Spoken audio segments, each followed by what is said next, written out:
नमस्कार, स्वागत है आप सभी का न्यूज 18 राजस्थान पर। मैं हूं आपके साथ हेमंत कुमार और वक्त हो चला है आपके पसंदीदा बुलेटिन न्यूज 18 प्राइम का। नमस्कार, आपके साथ मैं पल्लवी रविंद्र सिंह।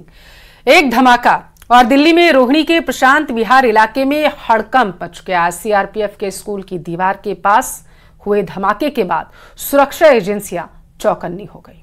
और खबर यह भी है कि धमाके वाली जगह से सफेद पाउडर बरामद हुआ है। धमाका आखिर किस वजह से हुआ और इसके पीछे आखिर कौन था, इसकी जांच की जा रही है। रिपोर्ट देखिए।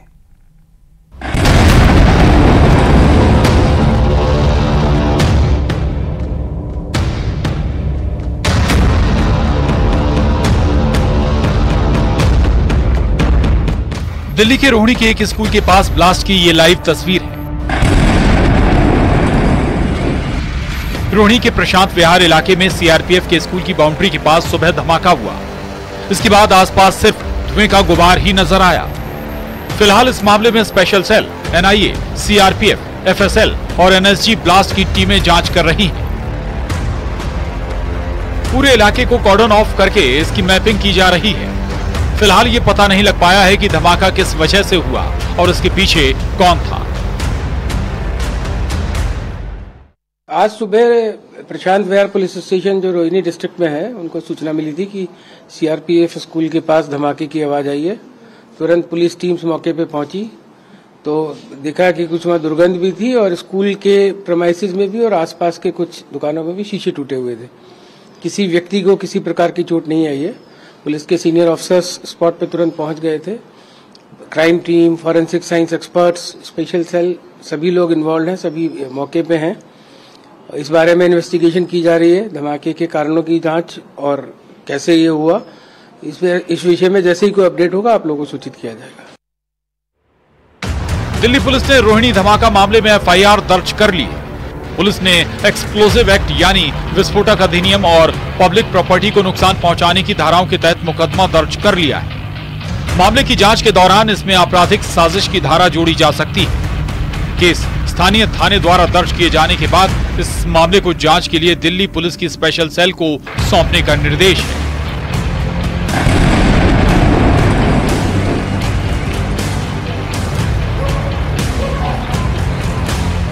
जहां इस जांच का नेतृत्व स्पेशल सेल के एसीपी और डीसीपी स्तर के अधिकारी करेंगे। यही नहीं, जांच के दौरान मामला गंभीर पाए जाने पर इस मामले को एनआईए को भी ट्रांसफर किया जा सकता है। यहां आपको यह भी बता दें कि किन बिंदुओं पर जांच हो रही है, जिसमें जांच का पहला एंगल है शरारती तत्व की साजिश। दूसरा एंगल, देश दिल्ली का माहौल खराब करने की कोशिश। तीसरा एंगल, जानबूझकर रविवार का दिन चुना गया। मकसद जान माल का नुकसान नहीं था, सिर्फ संदेश देना था। चौथा एंगल, जांच भटकाने की कोशिश। जानबूझकर सीआरपीएफ स्कूल को निशाना बनाया गया। एक से ज्यादा लोग साजिश में शामिल। धमाका इतना जोरदार था कि आसपास की दुकानों के कांच के शीशे टूट गए। धमाके के बाद तुरंत ही special cell, crime branch, CFSL और बॉम्ब डिस्पोजल स्क्वाड को मौके पर बुलाया गया। स्निफर डॉग्स भी मौके पर पहुंचे। इलाके के लोगों का कहना है कि बहुत तेज धमाका हुआ था। जब लोग बाहर आए तो आसमान में धुएं का गुबार देखा और दुकानों के और गाड़ियों के शीशे टूटे हुए थे, लेकिन किसी को समझ में नहीं आया कि धमाका किस चीज का था। मैं एक्चुअली उस टाइम पे अपना कैमरा लेंस टेस्ट कर रहा था। मैं अपनी टेरेस पे था और अचानक से ये ब्लास्ट हुआ। तो क्या आपने क्या देखा? ब्लास्ट से मैं हिल गया था, मैं घबरा गया था और मैंने दूसरी तरफ देखा तो एक वाइट कलर का स्मोक का क्लाउड था जो कि नॉर्मल नहीं था। मेरे को इनिशियली लगा कि वो गैस सिलेंडर ब्लास्ट था, लेकिन गैस सिलेंडर ब्लास्ट का ऐसा धुआं नहीं होता है। और ये कितनी देर में ये सब कुछ हुआ आपने जो देखा? सर, ये तो फ्रैक्शन ऑफ सेकंड का काम था। ऐसा ब्लास्ट हुआ कि सब कुछ, किसी को कुछ समझ में ही नहीं आया कि क्या हुआ है।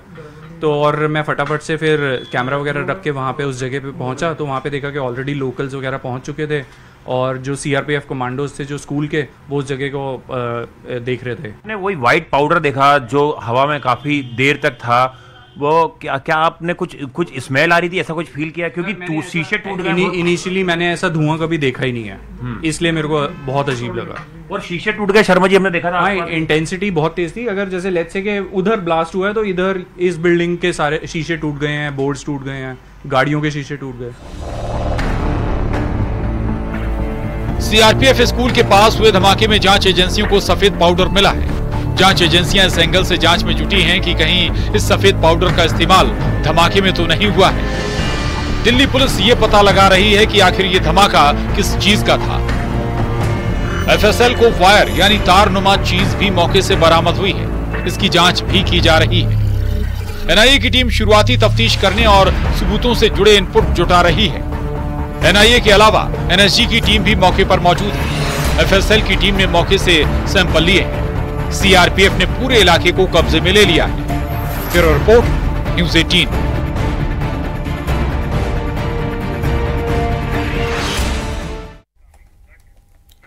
दिल्ली के बाद अब बात इजराइल की। इजराइल दिन रात अपनी सेना, लड़ाकू विमान और हथियारों का टेस्ट कर रहा है। कहीं कोई चूक ना रह जाए, इसके लिए एक के बाद एक ड्रिल की जा रही है। लेकिन इसी बीच एक और खबर है कि इजराइल के अब तक के सारे किए गए कराए पर अब पानी जो है वो फिरने वाला है। अमेरिका के रक्षा विभाग से ईरान पर हमला वाला इजराइल का प्लान लीक हो जाता है और फिर वाशिंगटन से तेल अवीव तक जबरदस्त हड़कंप मचा हुआ है।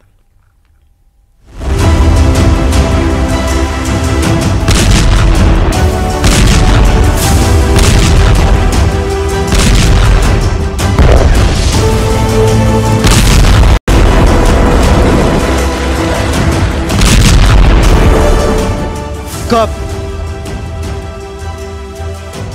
कहां, कैसे, किन हथियारों से और किस लेवल पर ईरान पर इजराइल हमला करेगा?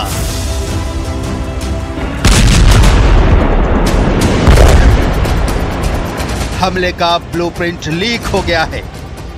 अमेरिका के रक्षा विभाग पेंटागन में इस वक्त हड़कंप मचा हुआ है। इजराइल का टॉप सीक्रेट लीक होने पर जांच बैठा दी गई है। 15 और 16 अक्टूबर की तारीख वाले ये दस्तावेज ईरान से जुड़े एक Telegram account middle east Spectator पर प्रकाशित किए गए थे। इन दस्तावेजों में कथित तौर पर ईरान पर संभावित हमले के लिए इजराइल की तैयारियों की जानकारी दी गई है। लीक दस्तावेजों की डिटेल देखिए।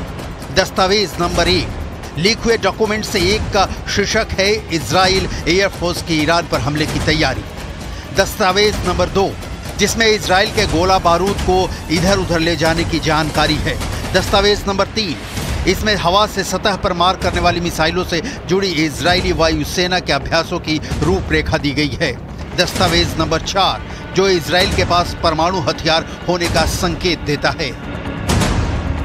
इन दस्तावेजों को टॉप सीक्रेट के रूप में चिन्हित किया गया है।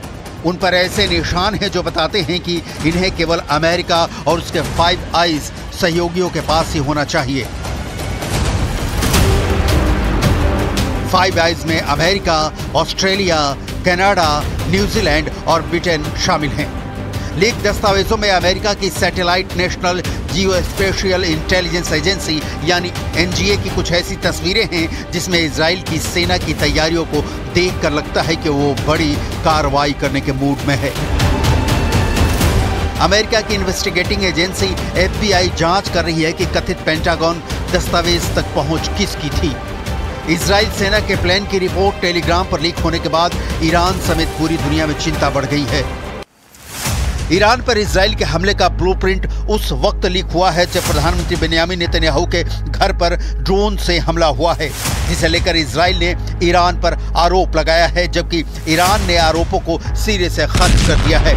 इजराइल इसके पहले से 1 अक्टूबर को ईरान के मिसाइल हमले के खिलाफ जवाबी हमले की तैयारी कर रहा है। ईरान पर हमले का प्लान लीक होने के बाद इससे इजराइल का भड़कना तय है। यरूशलेम पोस्ट ने एक अनाम वरिष्ठ इजरायली अधिकारी के हवाले से बताया है कि इजराइल लीक के बारे में जानता है और इसे बहुत गंभीरता से लेता है।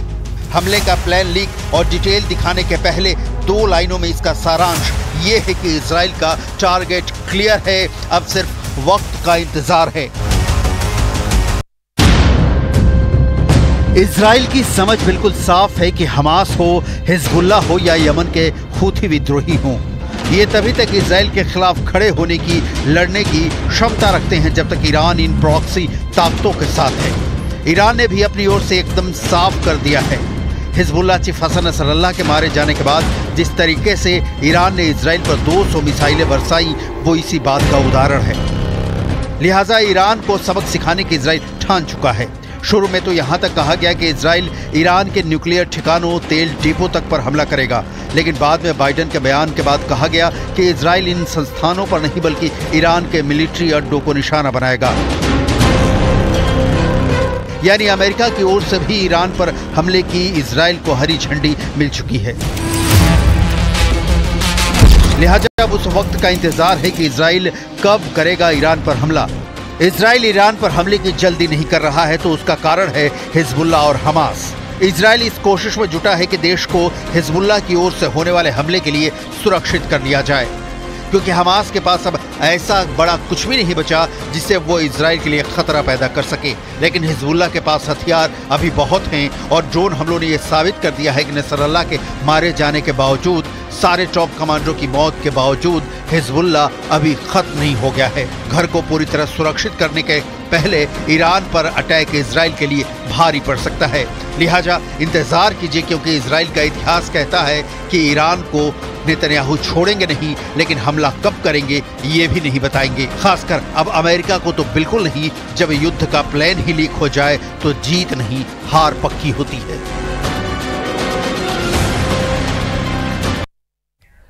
रूस यूक्रेन जंग में हालात बद से बदतर होते जा रहे हैं। अब खबर है कि रूस ने उत्तर कोरिया के साथ मिलकर परमाणु हमले की तैयारी शुरू कर दी है। यूक्रेन के राष्ट्रपति जेलेंस्की ने तो यहां तक कह दिया है कि अब यूक्रेन पर डबल अटैक हो सकता है और अगर ऐसे हालात में एटमी जंग शुरू हुई तो अमेरिका और नेटो रूस से जंग में तबाह हो सकते हैं।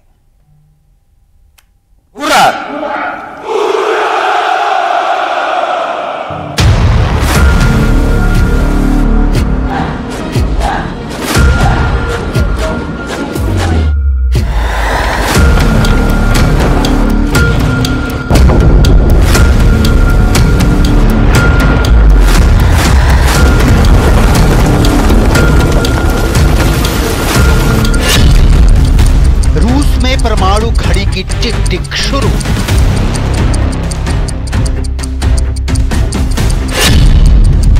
उत्तर कोरिया परमाणु घड़ी की टिक टिक शुरू।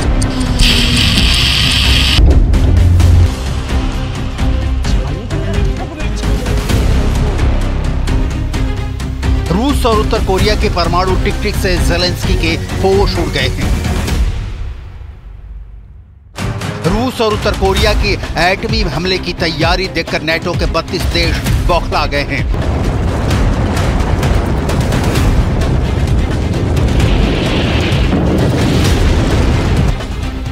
एक लाइन में सीधी खबर यह है कि अब रूस ने फिर से अमेरिका, फ्रांस, जर्मनी, ब्रिटेन और यूक्रेन को साफ चेतावनी दी है कि अगर युद्ध लंबा खिंचा तो अब। और चलिए अब बात करेंगे अयोध्या नगरी की। प्रभु राम की नगरी में इस बार दिवाली बेहद ही खास रहने वाली है, क्योंकि राम मंदिर में रामलला के विराजमान होने के बाद ये पहली दिवाली है और इस बार भव्य दीपोत्सव भी होगा। वहीं इस बार आसमान में ड्रोन शो भी आकर्षण का केंद्र रहने वाला है।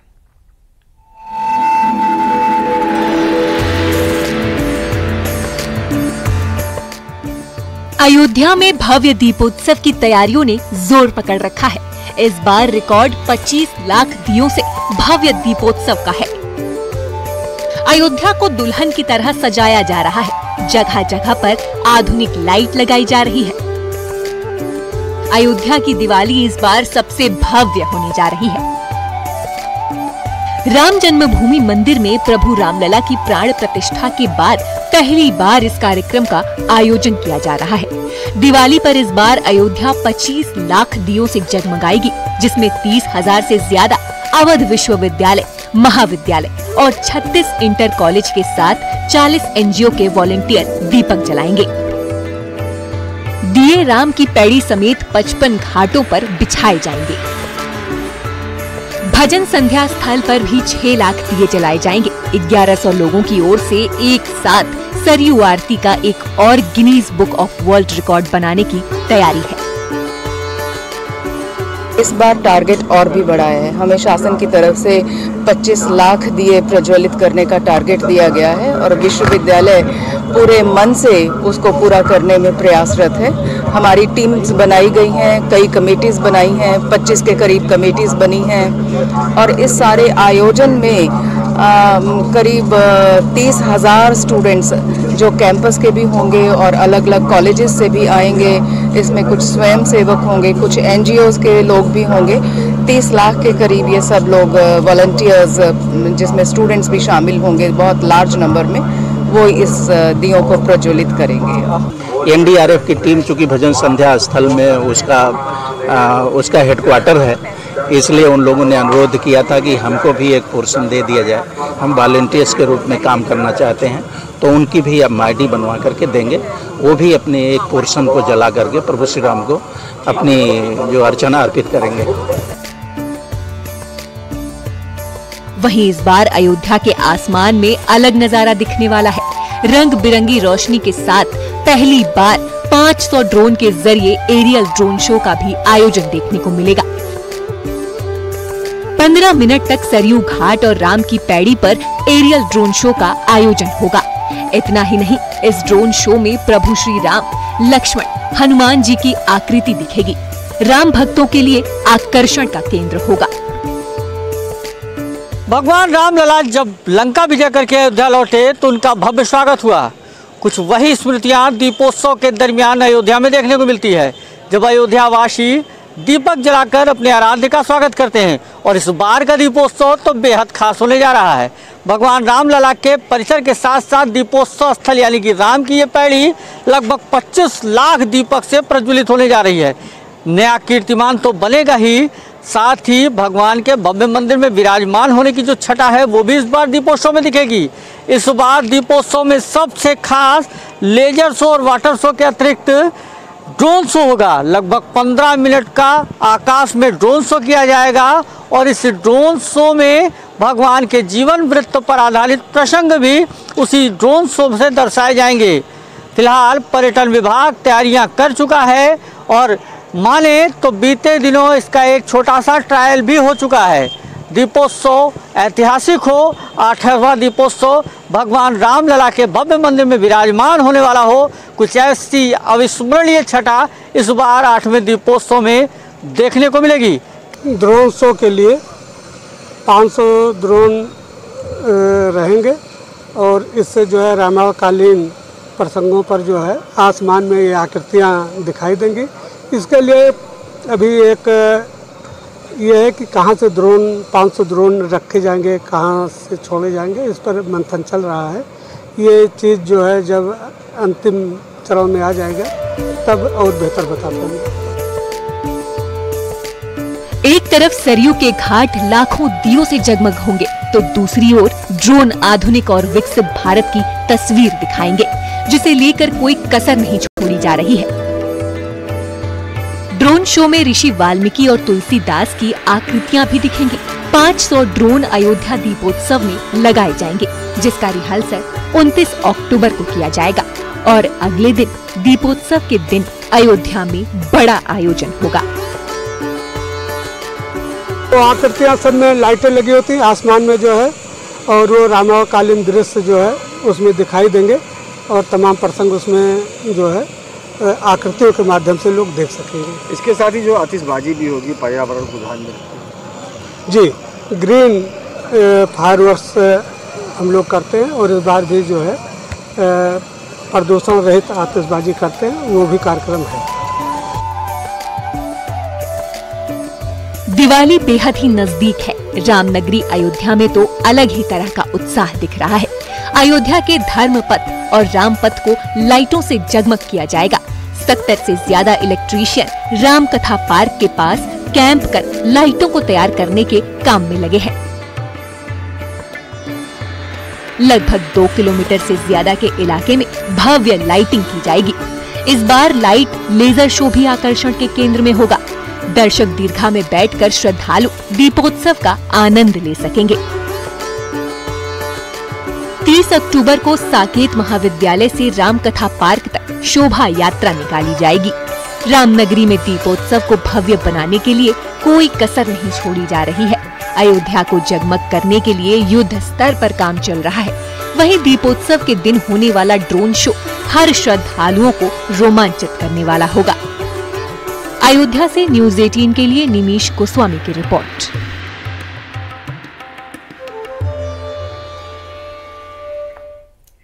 सीकर से बड़ी खबर है, रुक करेंगे। ट्रेन के इंजन का डीजल टैंक और पाइप जो है फट गया है। बताया जा रहा है सीकर से ये जो ट्रेन है ये जा रही थी चूरू के लिए और इसी दौरान ये हादसा हो गया। काफी समय से यात्री अब वहां पर परेशान हो रहे हैं। सीकर से बड़ी जानकारी सामने आ रही है। पैसेंजर ट्रेन के इंजन डीजल में फटने की जानकारी मिल रही है। इंजन, डीजल टैंक और पाइप के फटने की बड़ी खबर आ रही है। पैसेंजर ट्रेन काफी वक्त से अब यहां पर रुकी हुई है। यात्री परेशान है। डीजल लेने के लिए लोगों में होड़ से मच गई है। ये तस्वीरें आपकी टीवी स्क्रीन पर हैं। सीकर से जो तस्वीरें आ रही हैं, बड़ी खबर इस वक्त। और चलिए इसी के साथ फिलहाल के लिए इस बुलेटिन में बस इतना ही। हमें दीजिए अनुमति। नमस्कार।